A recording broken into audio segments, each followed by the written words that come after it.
నంద్యాల జిల్లా బనగానపల్లె మీరాపురం గ్రామంలో రాజముద్ర కలిగిన పాసు పుస్తకాలను రైతులకు మంత్రి బీసీ జనార్దన్ రెడ్డి అందజేశారు. గత ప్రభుత్వ పాలకుల తప్పిదాల వల్లే రైతులు చాలా నష్టపోవాల్సి వచ్చిందన్నారు. రాష్ట్ర వ్యాప్తంగా రైతులు తమ పాసు పుస్తకాలపైన జగన్ ఫోటో తొలగించి రాజముద్రతో కూడిన పాసు పుస్తకాలను ఇవ్వాలని పెద్ద ఎత్తున ఫిర్యాదులు వచ్చాయన్నారు.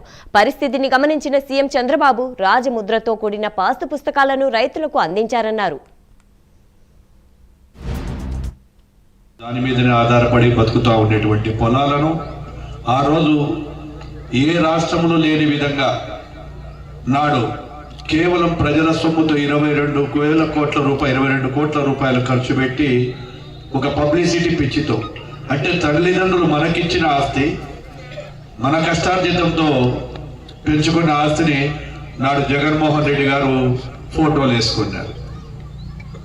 ఆ రోజు ఫోటోలు వేసుకున్నప్పుడు కూడా చాలాసార్లు మేము కూడా వ్యతిరేకించాం. ఎవరబ్బ సొమ్మని వేసుకుంటావు, నీ ఫోటో వేసుకుంటేది ఏంది, పొలం మాది, మా నాయనగారు ఇచ్చారు, మా అబ్బగారు ఉంటే మా అబ్బగారి ఫోటోలు ఉండాలి, మనవి ఉండాలి. ఒక పేజీ కాదు, ఇంకొక పేజీ చూస్తే ఆయన ఎనకైనా ముందరైనా సెంటర్లో అయినా ఎక్కడైనా ఫోటో తీస్తే జగన్మోహన్ రెడ్డివే కనపడాలి. యా సందుకన్నా చూడు జగన్మోహన్ రెడ్డి. ఈ క్యూఆర్ కోడ్ మీరు ఎక్కడైనా పోయి ఆఫీస్ దగ్గర కానీ క్యూఆర్ కోడ్ ఉంటుంది.